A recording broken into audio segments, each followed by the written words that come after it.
करुणालयं नमामि भगवत्पादं शङ्करं लोकशङ्करं शङ्करं शङ्कराचार्यं केशवं बादरायणं सूत्रभाष्यकृतौ वन्दे भगवन्तौ पुनः पुनः ईश्वरो गुरुरात्मेति मूर्तिभेदविभागिने व्योमवद्व्याप्तदेहाय दक्षिणामूर्तये नमः।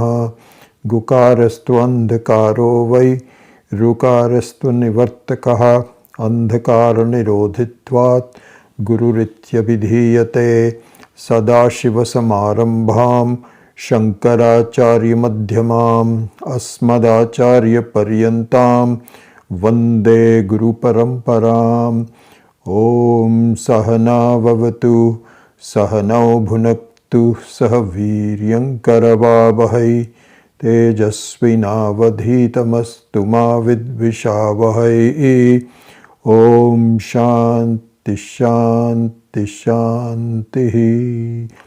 नमः Shri शङ्करानन्द गुरुपादाम्बुजन्मने सविलास महामोह ग्राहग्रासैककर्मणे।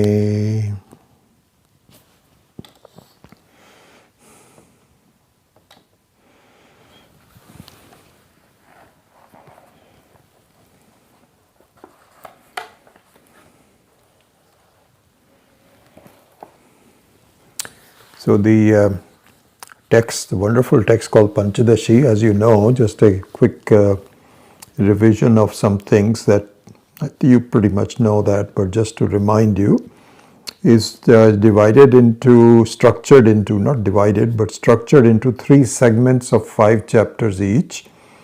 The first 5 chapters is focused on Sat.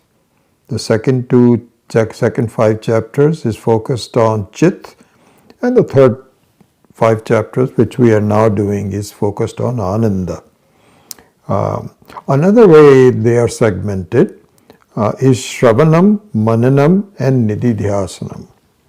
So it's interesting that the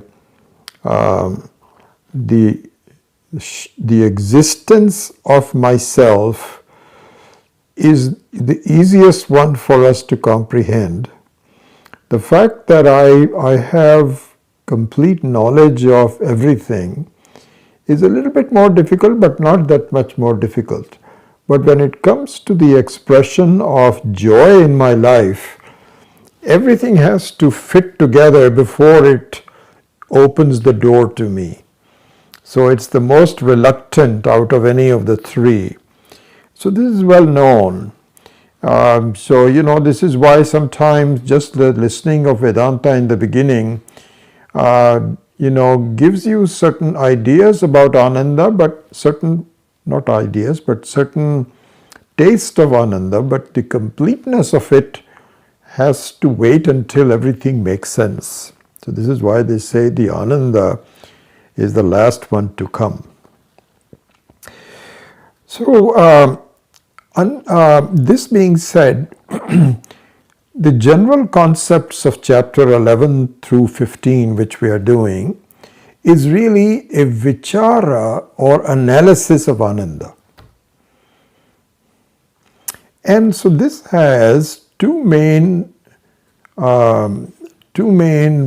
views of it, two main segments if you want to. Again, this is all something we have done before. I'm quickly revising it. One is called Abhyasa and the other one is called Ekagrata. So Abhyasa means repetition, practice, loyalty, however you may want to call it, but the same thing has to be done over and over again. And there are reasons for doing that, because the doubts do not go until Abhyasa is done in a very serious manner. Serious means in a manner that is not come and go, but it really stays with you. That's meant by serious. So this is Abhyasa. But then probably the last door open for the results to come to you in Ananda is ekagrata. The ekagrata means a single pointed attention towards Paramatma. Atma, Jivatma, Paramatma, one and the same, towards the Atma. So it's interesting, there's a very good analogy given to this, which is that if you have the sunlight, we have seen this before, so something not totally new, but just I'm recalling it in this context. So if you look at a sunlight alone is not capable of burning a piece of paper lying in the sun. And then if you have a convex lens, that without the sunlight falling on it cannot burn the paper. But if you were to put the paper underneath the convex lens in a bright sunlight, it cannot be cloudy, it has to be a direct sunlight, and you hold it very steady,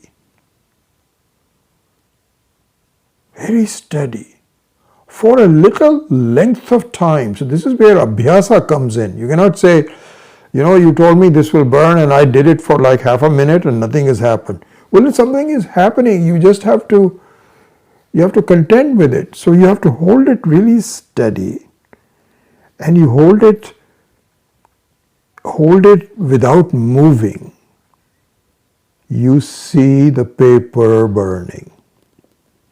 I was telling you, there is our Kumaraswamy in our temples, Kumaraswamy in the Sanatana Dharma temple. So when my son and the daughter-in-law had gone there for doing some puja, so they burned the light. They burned the light of the wood in bright sunlight, if it is a daytime puja. And I saw that. And so the pujari was just keeping this very steady for, I think it took like 3 or 4 minutes, but it burnt and the paper caught fire. This is how it is done.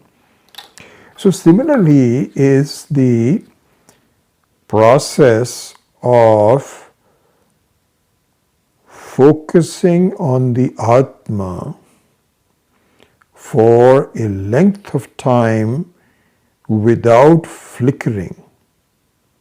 All this will come, but I'm just giving you an introduction to it. This is what is called ekagrata. And it is very important.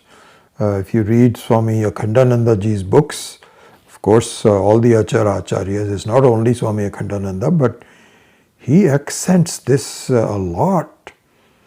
He says that really speaking, until you just, and this is where he talks about bhakti and so on, but the essence of bhakti, the essence of the process is ekagrata. So anyway, we'll talk about this. So this ekagrata is pointed out with a focus on the last 5 chapters. And this is what we are doing. Okay? All right. So here's where we ended up in the last class, or in the last couple of classes. So we had talked about the nature of Ananda. And the beginning point of the analysis of the nature of Ananda is an analysis of your deep sleep state. Sushupti avastha. Very carefully designed by Ishvara to have giving you a starting point of your analysis. So there we saw that if you examine the wonderful experience of Ananda in our deep sleep that everybody has, it's not one person has it and the other one not. It is universal. It has several aspects to it which one we have to think about. So one is that it is as near a total happiness as you can get without understanding the self. The nearest experience of Ananda without experiencing the Ananda of Brahmananda is in the Sushupti Avastha. And why do we say it is near and why not total? Because there is in fact a film of ignorance, a very thin film, not a very thick film. If there was a thick film, then you will not have Ananda. Swami Maheshananji had pointed this out, that supposing you there's a person who becomes unconscious because of a hit. Supposing you hit your head and you become unconscious, or sometimes even supposing you give anesthesia, then the sukham of the anesthesia is not the same. You don't get up as refreshed as it is in natural sleep. So there is no other experience as close to Ananda as natural sleep. And the only thing that you miss is you don't know it while you are sleeping. You have to remember it later. So because you are engulfed with total ignorance. This is why they say ignorance is bliss. Swami Dayananda used to give this example. He's a kind of a sad example really, but a very appropriate example. He used to say that suppose, God forbid, if your loved one who is away from you, he's traveling or something, has met with a very serious accident and in fact may have passed away, but you don't know it. See, look at this. This is a very interesting example. Your loved one, the most loved one are your own children, in the sense that, they are your own and they are younger than you. You're proud of them, you love them. And they meet, supposing an accident, very severe accident. Either they pass away or not is a separate thing. And they're suffering. But you know what? You don't know that. And you may be watching a movie or going to a party and having fun. Why? Because you have ignorance of the fact that your loved one has met an accident. A beautiful example, really. I wouldn't say beautiful in this negative way. But if someone were to give the news, see, this is where words are very important. Supposing if somebody just comes in and says, I'm very, very sorry to tell you. This is why some of these police people and army people, they find their worst job of their life is to tell someone that their loved one has died in a war. He says, there cannot be anything worse than that. So if somebody were to say that, just say that, nothing has happened to you, your happiness goes to pieces. Anyway, so this is the ignorance is bliss. So Sushupti Avastha. Then the second thing to talk about, which we did already, I haven't even started new material, I'm just revising it, is the fact that the Ananda of sleep is near natural. Again, we have to use the word near. But near natural means not caused by anything, not caused by any incident. This is an important thing to know. I remember when this was first pointed out by Swami Dayanandaji, that had a very deep impression on me. Because I was thinking that, if we have talked about this before, that you always have a list of things that you must have to be before you are happy. We carry on in this unwritten list of things that I cannot be happy until I finish this, and so on. What of the lists have you finished in the deep sleep state? You may owe the bank a lot of money. You may have broken your finger. Whatever has happened to you or is going to happen to you is forgotten. So the Ananda is uncaused, it is near natural. Because that is the Swarupa. It is not dependent on anything as it is when you're eating ice cream or something. It is dependent on some Vishaya. There is no Vishaya, there is no outside things. You're naturally happy without any cause. But near cause, near natural. Why do we say near natural? So that was a very good example given by Swami Maheshananji. Beautiful. So remember what he said was that suppose there is an earthen pot. In India they call a big surahi, some kind of a earthen pot. And earthen pots breathe a lot. And supposing you fill it up with cold water, as it happens in the summertime, when people want to keep water cool without any ice or anything, you put it in an earthen pot. Now you touch the earthen pot, you feel cold. So supposing there is an earthen pot sitting there and you don't know whether it has water or not, all you have to do is to touch it. Because if it doesn't have water, the air is not as cool. But if it feels cool, that means there is water inside of it. Now, have you touched the water directly? No. But it is touching the earthen pot and you are touching the earthen pot. This is why it is called near natural. Okay, again, near natural means that ignorance is the kind of the earthen pot. And you're touching the ignorance which has been cooled by Brahmananda.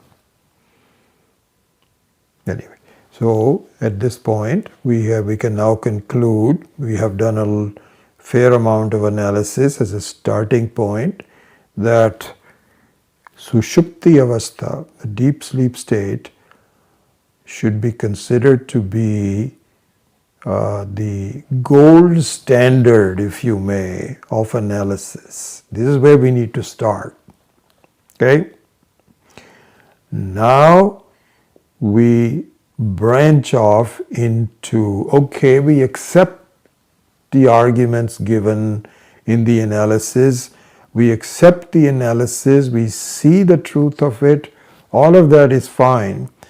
But I am not interested in the ananda of sleep because that is already given to me and I appreciate it, I am very thankful for it, but I have a longer life to live. What about the other states of experience like waking state or the dream state? How can I be happy there? So this is where the rest of the analysis goes. Having started with the starting point of Sushupti Avastha, now the question is, what about the other avasthas? Avastha means state of experience. What about the Jagrat Avastha, waking, or the Swapna Avastha, which is dreaming? How can I be happy? That's what I really want to know. So now the rest of the analysis starts with that. So in the verse number 103 of the Panchadashi, it was pointed out, we had already started with 102 last time, we also did that, remember? So what we had said was that our mind has two aspects that should be looked at. So I'm just going to go back a little bit more analysis before, little more revision before I go to the next one. So during the deep sleep state, the mind is not there. Even the ahankara, the I sense, is also not there. The jiva is also not there. And dependent on the jiva, the mind is also not there. This is a very interesting analysis. When the mind is not there, I'm happy. When the mind is there, I become relatively unhappy. So how do I get rid of the mind? And during the other avasthas, you cannot get rid of the mind. Because, why can't you? Because you have an I thought. This is who I am. And you conclude that I am because of the mind. So until you completely disappear, either through suicide or something like that, you cannot get rid of the mind. But you can get rid of the mind if you follow the sequence of our analysis. Amanaha. Amanaha means as good as not being there. So this is what we have to see. Okay. So the mind now, in analyzing how it obstructs my ananda, there are two aspects of the mind. We saw this last time. So one is raga dvesha, likes and dislikes. And the other one is that even if there are no likes and dislikes, it is still chanchalam, it is still moving. So you cannot say that you just remove all of the raga dvesha and you will be okay. No, because the mind is still moving. And when you are moving,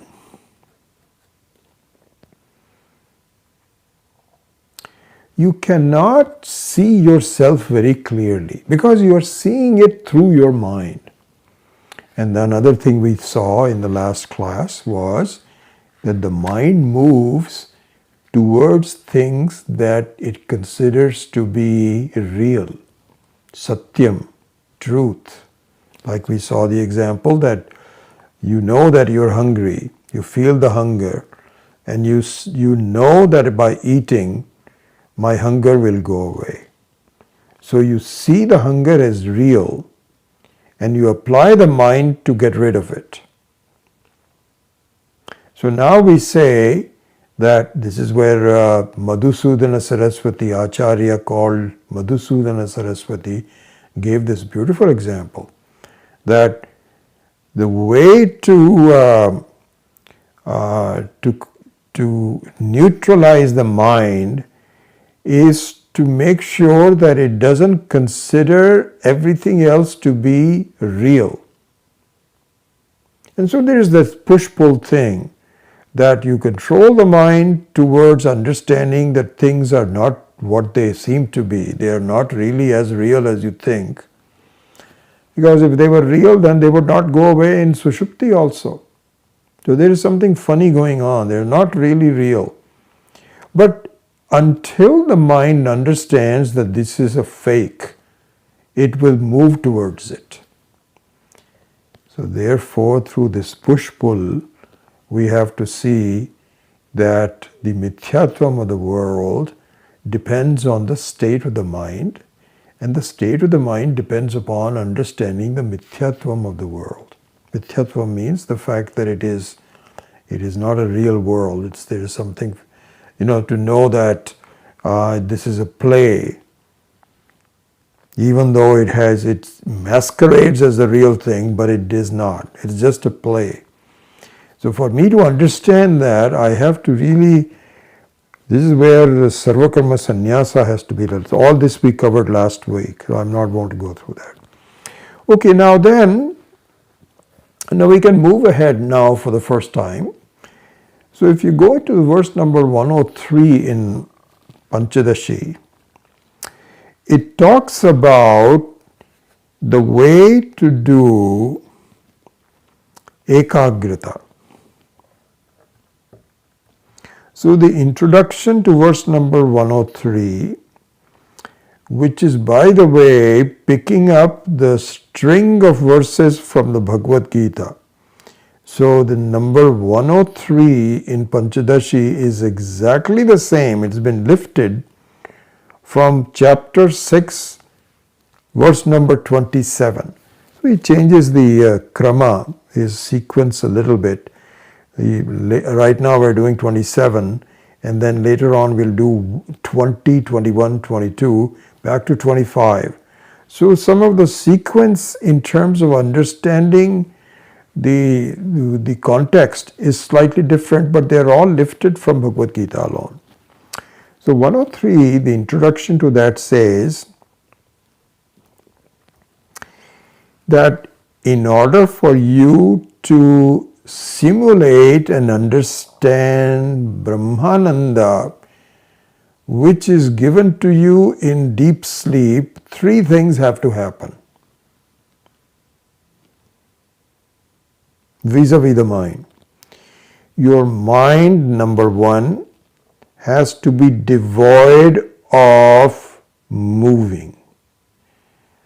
Moving means vritti-rahitam. Vrittihi is called moving. Vrittihi means the change.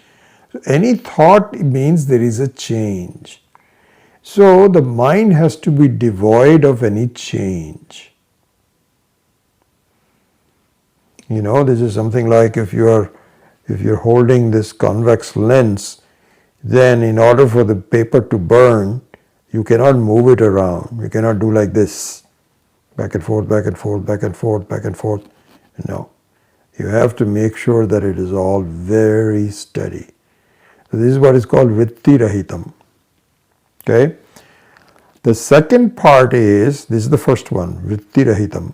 Rahitam means devoid of vritti, devoid of movement. The second one is dvaita darshanam. No dvaita darshanam means duality. So why is this important? So we know this very well. Duality means a firm conclusion that I am a limited being. That's what duality means. If you strip them, go down to the very basics of what duality means that I am not that. Or the converse of that is that there is something other than in me which is limiting me. So this thought has to be examined and ultimately overcome. So one is vritti rahitam, the second one is dvaita darshanam, no dvaita darshanam. So you can say advaita darshanam really. And how this will be done will be told later, but we are just giving you the main points of that.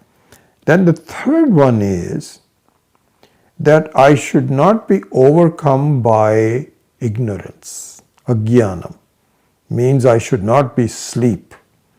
This is why sometimes when you are doing meditation and so on, you are enjoying it so much that you get lost in your own thoughts, and the next thing I know is I'm gone.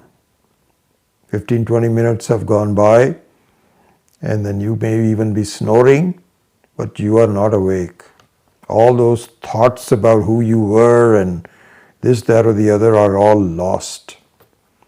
So anyway, those are the three conditions for the mind to be in order to understand the Brahmanandam. Okay?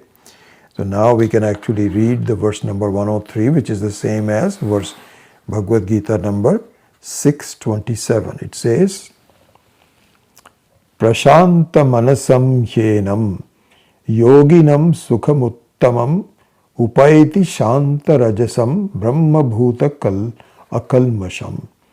If you want to do that in in the singing of the Bhagavad Gita, Prashanta manasam shyenam yoginam sukhamuttamam upaiti shantarajasam brahma bhutama kalmasham. This is from 627. You can look it up. So here, word means, number one is prashanta manasam.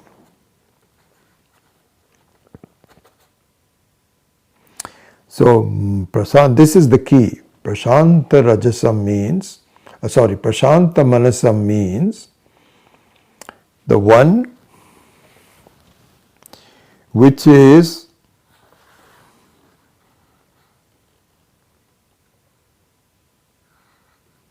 so here in the analysis of that, Swami Maheshananji says that prashanta manasam also means prashanta rajasam.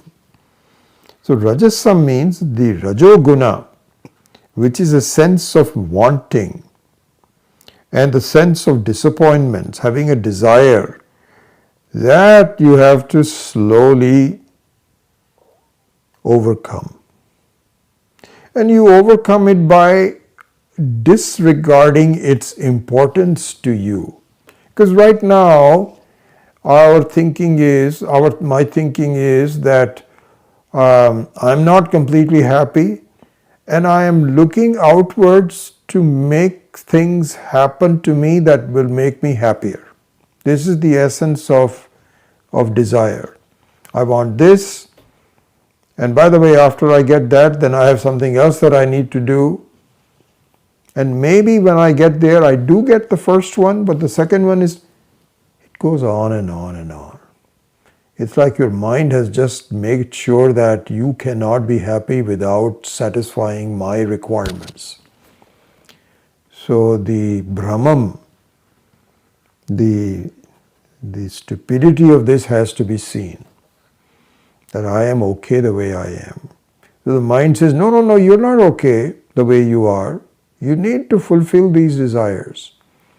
So you have to now take it on and say, okay, I understand what you're telling me, but I am following some instructions by Vedanta, and they say I can be without desires. Okay, so be quiet for a minute. And the more you fulfill it, by turning yourself to your own self, the better off you will be. So this is the prashanta rajasam.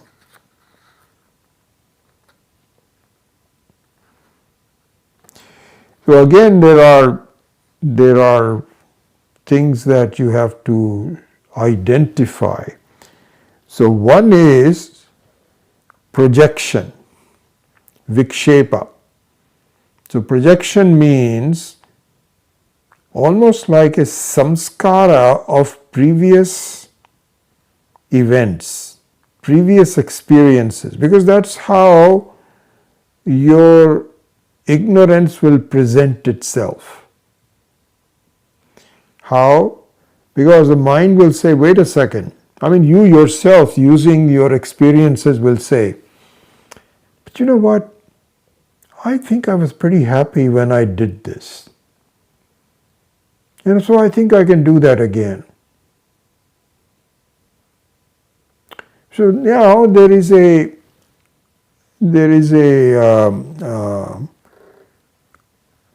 samskara. Samskara means impressions left over from previous experiences. It's called samskara. So from the samskara, I have a firm commitment, a firm conclusion that this works. So that means I can do it again. But I do not remember the short-term nature of my happiness. Yes, it works. It's kind of like, this is why how the smokers who love to smoke cigarettes, they used to be, nowadays you don't see them, at least in our life. But the way the smokers would be, I need to have a smoke. So I think I was telling someone, one of my friends recently, that when I was working for working for IBM long time ago in the mid-60s, my first job in the US, my roommate was an Egyptian guy called George Awad, A-W-A-D. And even that time he was much older than me. I don't know, I don't know whether he's even alive or not. So he was my roommate. And there was something very special about him. He was a world champion of bridge. He was on the Egyptian country team. And once in a while he would pick up the phone and he will be talking Egyptian to somebody else, and he will hang up and he says, "Do you know who that was?" So I says, "No."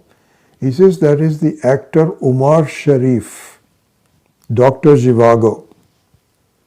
He was a very big guy at that time. I said, "What? Do you know Umar Sharif?" He says, "He's on a bridge team with me." Umar Sharif was also a very good bridge player. So he would often take a week off because he has to go for playing some tournaments and so on. Anyway, that is on the side. But he was a chain smoker. Oh my God. As soon as he finishes one, maybe he'll wait for 10 minutes to go to the bathroom or something. He'll drive up. I lived in secondary smoke for 2 years. So this is all samskaras from the previous cigarette.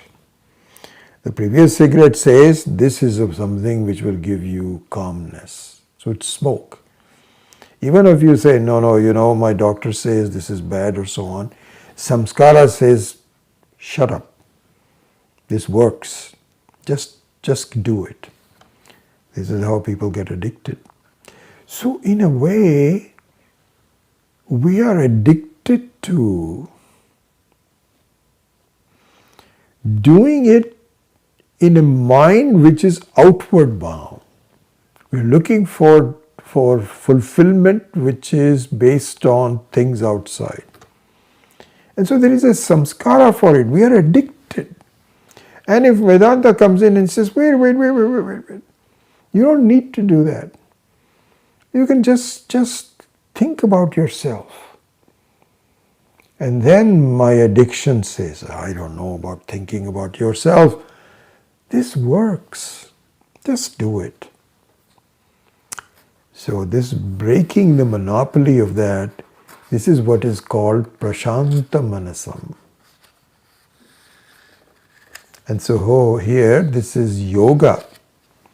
That's what he says, prashanta manasam hi enam yoginam sukhamuttamam Upaiti Shanta Rajasam. Okay, so there is a separate word. I thought that he was only the commentary, but Shanta Rajasam means that your desires have now been quietened a little bit. And Brahma Bhuta Kalmasham. So this is all ways to make your mind pure. So Brahma Bhuta Kalmasham means all of the impurities of the mind are slowly cleaned off. So what do you mean by the impurities of the mind? What do you mean by the impurity? So there it says, devoid of strong results from strong punya and papa.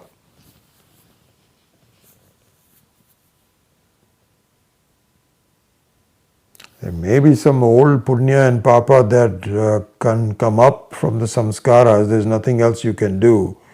This is what happens. You twist your ankle, you break this, and so on. It had to happen. But more recent punya and papa, which still have a strong impressions on you, like doing something really bad to someone. This is papa. or strong punya. Strong punya should also be avoided. Why should strong punya be avoided? Because if you do a lot of punya, then your mind will go towards good experiences to a point where the Vedantic thinking has no place in your heart.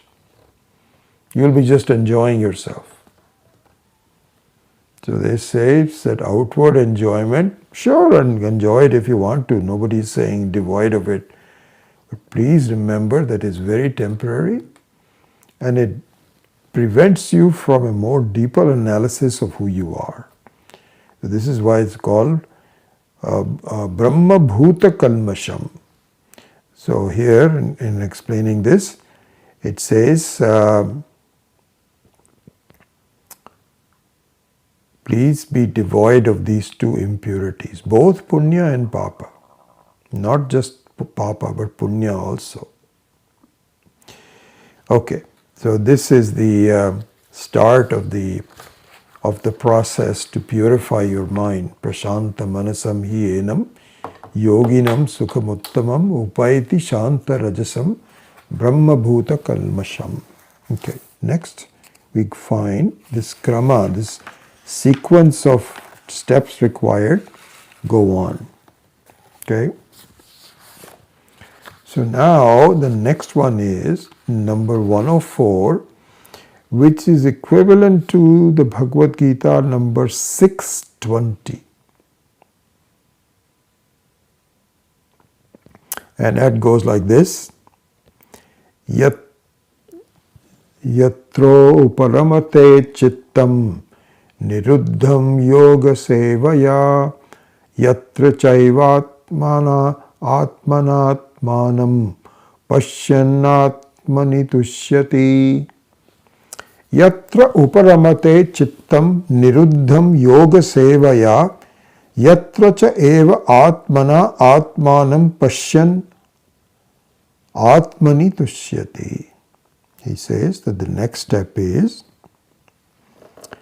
that by the practice of the habitual running towards things is stopped.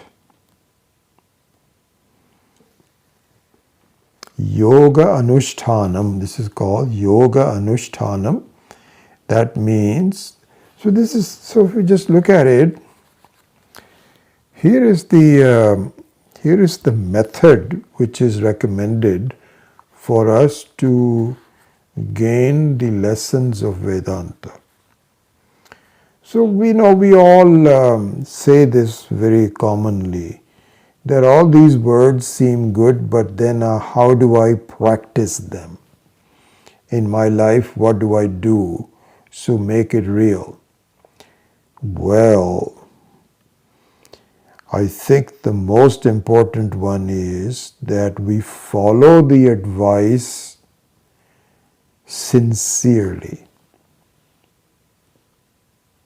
We follow it. So what advice should I follow sincerely?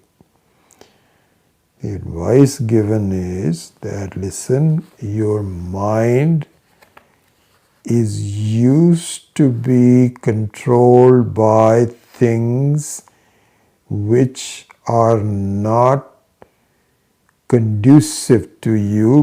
Why are they not conducive to me? Because they are based on you as a limited being. This is a very interesting way to look at it. Any actions, any desires, any thinking, any conclusion which is based on Dvaitam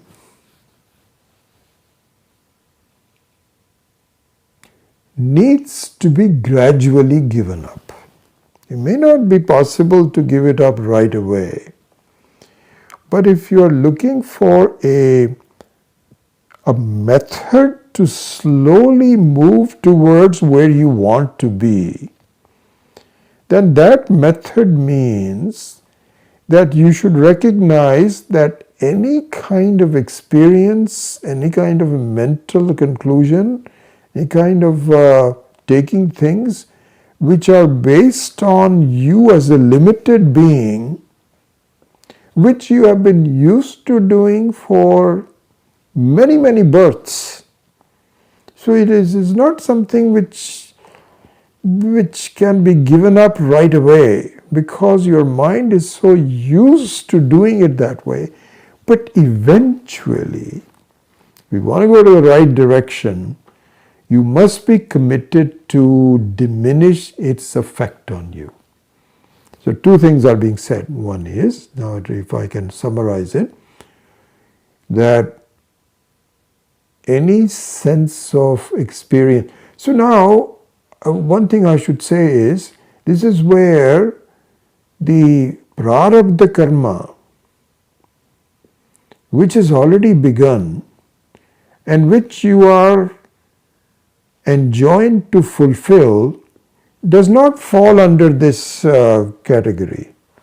So prarabdha karma means that, let's supposing you have a family and you have a job to do, and you have to eat, you have all of those kinds of things. They don't really cause any problems to you. They should not cause any problem. They do actually from time to time, but they should not cause any problems if you follow the script well. It is the unnecessary kamya karma, which is not part of the prarabdha karma, needs to follow this advice. What advice? See if the kamya karma is based on you as a limited being. And they are. All the kamya karmas are based on you as a limited being. So diminish them and then do what? See your role as a non-dual person. How do I see myself as a non-dual person? This is where the Vedantic truths have to be looked into. That really speaking, you are the true Satyam, and all the Anatma is your copy. And so what this means, really speaking, if you look at it in practical terms, let's look at, you say all these are good words, but what does it really mean? What it means is that, I don't know, I'm just giving you one example, okay? I don't know if it's perfect, it just came to me. Supposing you are getting ready for the day, okay? And from a woman's standpoint, you can think upon as makeup, some lipsticks, whatever. From a man's standpoint, you might think about shaving. So supposing you want to go to the office and you don't have facial hair, then you need to get up and shave. And you also need to brush your teeth. So shaving and brushing your teeth is prarabdha karma. Why is it prarabdha karma? Because it is part and parcel of your commitment to have a job, and the job requires that you comb your hair, you shave, or you put your lipstick on, do some of the appropriate makeup, and you get ready for it. You cannot just wake up from the bed and just walk out in the car and go to the office. People say, what's wrong with you? This is called prarabdha karma. So when you are looking at the mirror, supposing you are getting up in the morning and you are, in order to shave, you have to look in the mirror. You cannot do without a mirror. Very difficult to do. And so, I mean, you can, but you won't really not do a good job of catching all these stubble all over. It has to be done in a mirror where you carefully look at it and says, okay, this is done, this is done, this is done. All of that has to be done very structurally. So you need the mirror for that. Okay. So now at the time when you're shaving, you don't have the time to do this analysis which I'm going to do next. What is that? Suppose you have finished shaving and you have combed your hair and now you're ready for the office. You brushed your teeth, everything, you're now ready. The next thing you might consider doing is to just examine yourself in the mirror. Just examine. Just look at yourself in general. And here you are now seeing two people looking at each other. You are looking at your own reflection in the mirror. Think about it. There are two people, but one of them is real, what is called bimba. It is close to the word, the Western word called bimbo. It's not bimbo, but it's bimba. The other one is pratibimba. Pratibimba means a copy. Both look very close to each other, but they are not.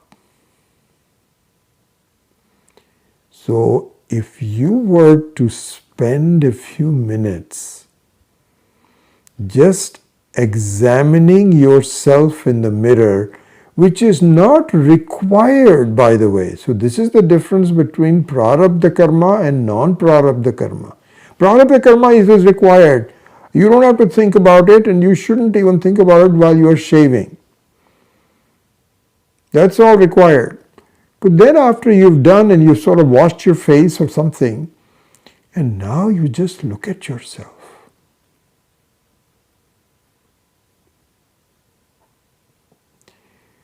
So in the Vedantic sense, this is what needs to be done. So what needs to be done?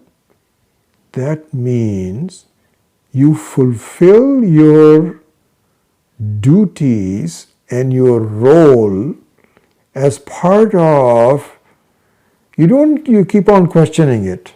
You don't say, why am I doing this job? At that point, you should not really be questioning it. You should follow the script. Follow the script. But then when you don't have to follow the script, when you are resting, when you are thinking, examine, who are you? Are you not the one who is reflected in the mind? Are you really the jiva, which is not the basic electricity, but it's an appliance? Are you not that? Isn't the electricity in the appliance really just you, and there's only you, only one electricity? All of that has to be thought through. So this needs to be done again and again. So now we can go to verse number 104, which is the same as verse number 620. Yatra uparamate chittam niruddham yoga sevaya. Yoga sevaya means your adherence to this method of following the yoga. Following the yoga again and again. This is so deeply seated that until you resolve yourself that this is, I'm ready to do this, it's not going to go away. Then the word niruddham is an interesting one. So niruddham means that there's a certain conclusion that I am just a limited person, other people are also limited, this is all what reality is. This needs to stop. And stop how? By doing Shravanam and Mananam again and again. That this is really, is this true? And you have to see that that's not true. Because everything else, including my body and mind, comes and goes.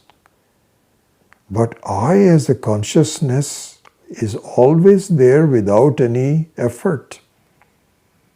I as a Sakshi, you have to start doing the Viveka between them. And this Viveka results in the understanding that all the Anatma is not the real self. It's like looking myself in the mirror. It looks like me, but it's not. So this is called Niruddham. Niruddham means stopping that flow of thoughts, that everything else is also real. And here Swami Maheswaranji makes a very beautiful point. He says, so the Niruddham in the beginning is based on your will. But after a while it becomes natural.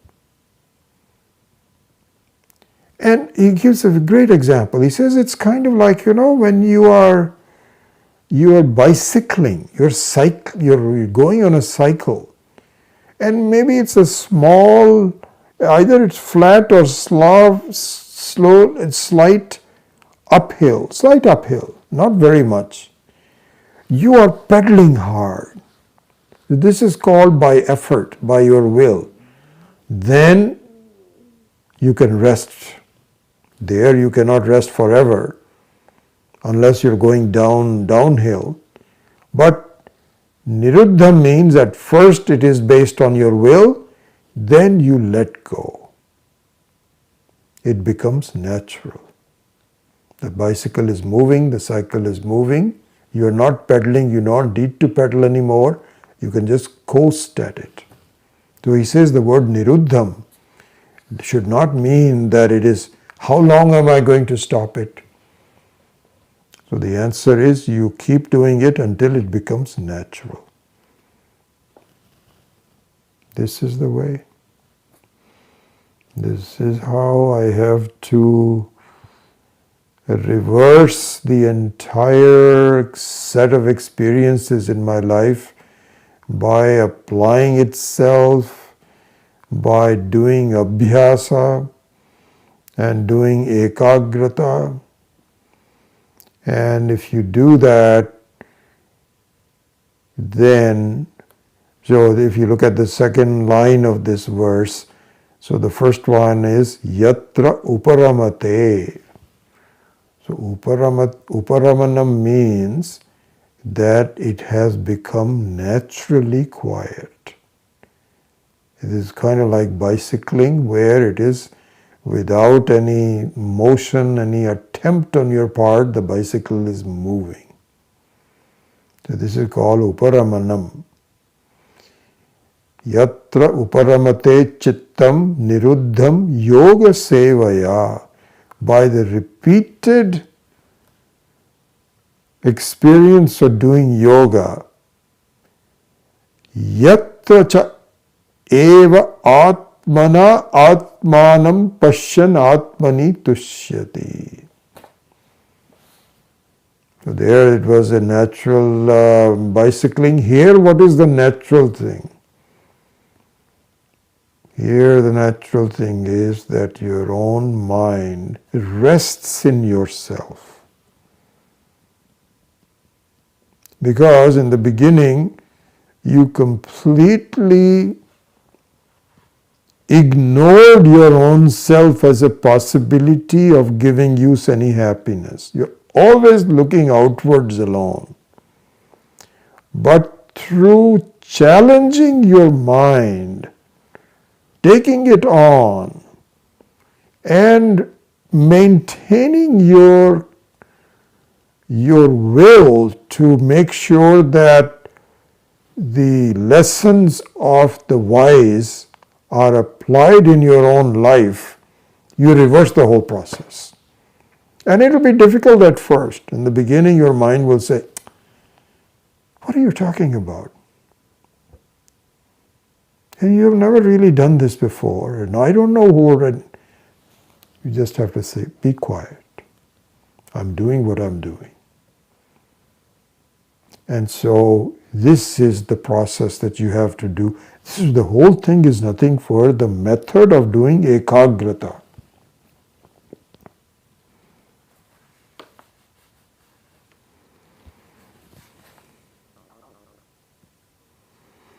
Then I think I have enough time to just do one more verse, which is verse number 105.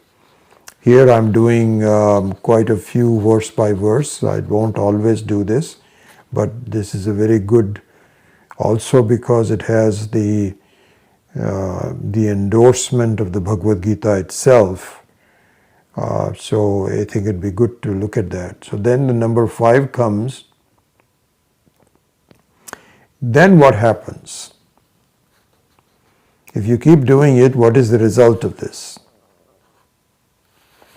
So he says, Sukham atyantikam yat tat buddhigrahyam atindriyam veti yatna chaivayam stitascharati tatvataha. Sukham atyantikam yat tat buddhi grahyam atindriyam veti yatna cha eva ayam sthitas chalati tatvataha. He says, if you keep doing this, then the sukham that you get, the joy that you get, the peace of mind that you get, the experience of ananda that you get is atyantikam. Atyantikam means that it is first of all lasting, everlasting. So there is no anta, as opposed to the outside, where you know that the pleasure of obtaining things and so on is short-lived. This is not short-lived.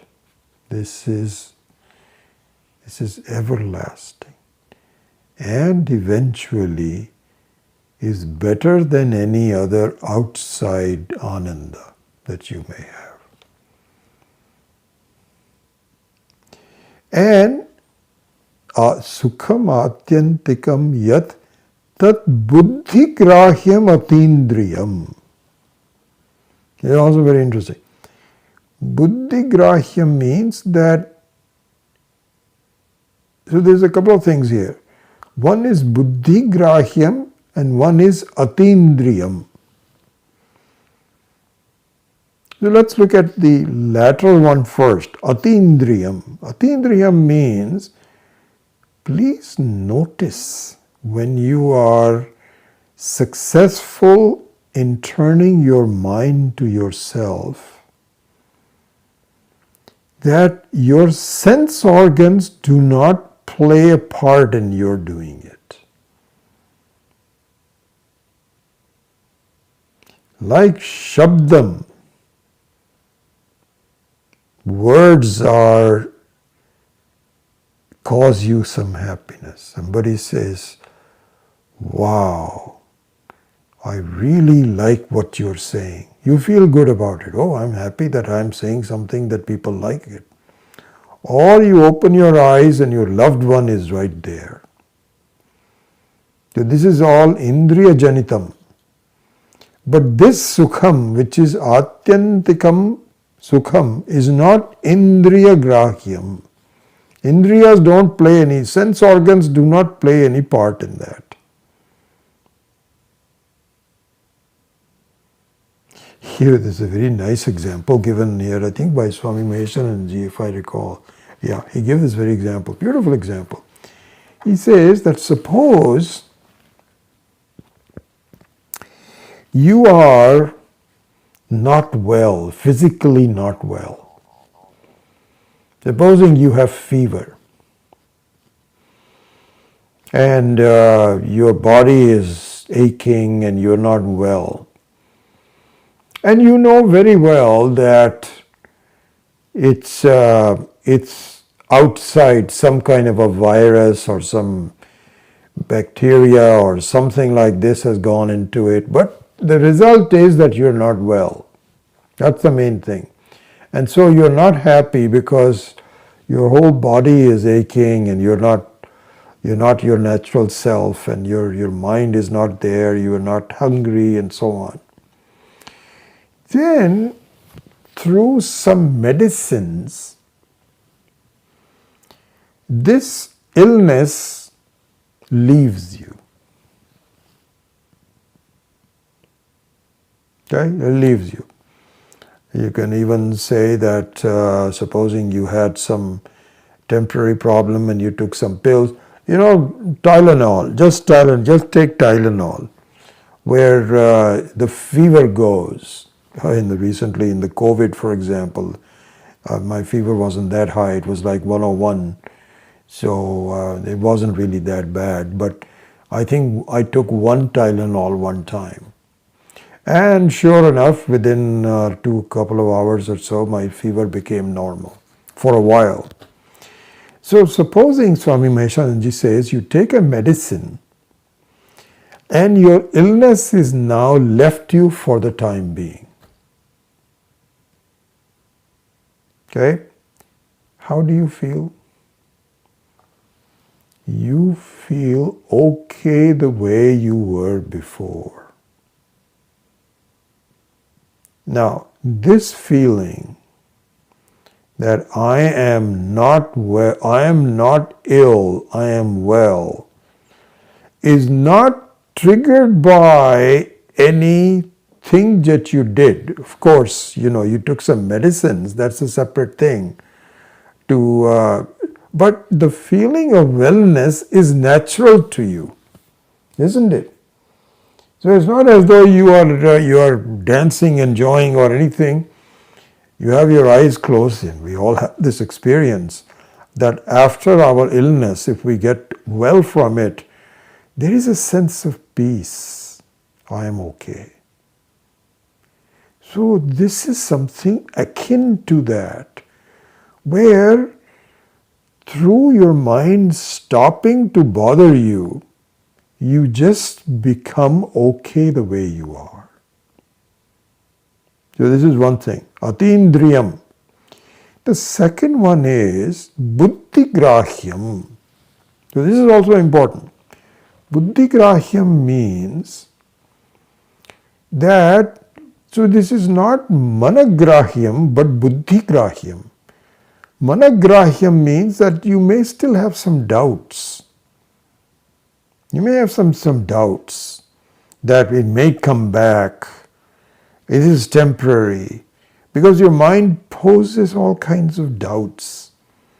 But the buddhi, once you resolve all the doubts and you become absolutely nishchaya purvakam, you are absolutely sure this is working. That sense of joy. So this is, I can tell you from experience, this is exactly what happens when you become meditative and you enjoy your own stability, your own joy, and your buddhi says, yes, this is me. I did not import it from anyone. This is my own self. And if your mind also says, I don't know, this is going to go, deep down below you know, this is the real stuff. Why? Because I'm not doing anything. It is just my natural self. This is the example of this is what is called swasthya. Swasthya means that it is your natural self. You're not doing anything. So this is what is called buddhigrahyam, that you are sure that there is no doubt about it. Then vetri yatra nacha eva ayam sthitas chalati tattvataha. He says, then your sense of well-being. This is the discovery of Ishvara as your own self. That I'm okay the way I am. Nothing will take you away from me. It is not like, it's not temporary, because the temporary means that I'm associated with something. And that might be taken away. No one can take me away from myself. I am what I am, and I am okay. This is a very beautiful next stage of doing all the things. So this is the big advantage. Sukham atyantikam yat tat buddhigrahyam atindriyam vetri yatra nacha eva ayam sthitah chalati tattvataha. No one can disturb you from this sense of well-being, which is your own self. So this is the process where the Brahmanandam can be approached even outside Sushupti. So this is what we are doing. Sushupti is just your own self. You don't have to do anything, you just are given a gift. Here you are based on not only Sushupti but all the other avasthas also, at least Jagrat avastha. Swapnavastha is that will happen, whatever it has its own laws and so on. But the Jagrat avastha, where I am bothered by the world, slowly goes away. So this is the process of Ananda. So this is the Mimamsa. Ananda Mimamsa is really what we are doing. Okay, so we'll close the class with that. Om Asato ma satgamaya tamaso ma jyotirgamaya mrityor ma amritam gamaya. Om Purnamadav Purnamidam Purnat Purnamudachyate Purnasya Purnamadaya Purnamevavashishyate. Om Shanti Shanti Shanti. Harihi Om Shri Gurubhyo Namaha. Harihi Om.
So nice to see all of you. Wonderful.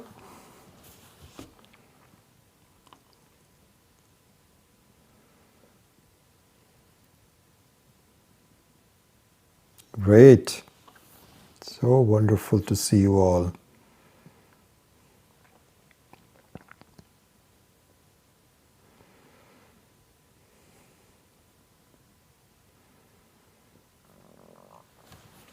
All right, I don't see any questions, so I take your leave and hopefully we'll see you next week. Hari Om.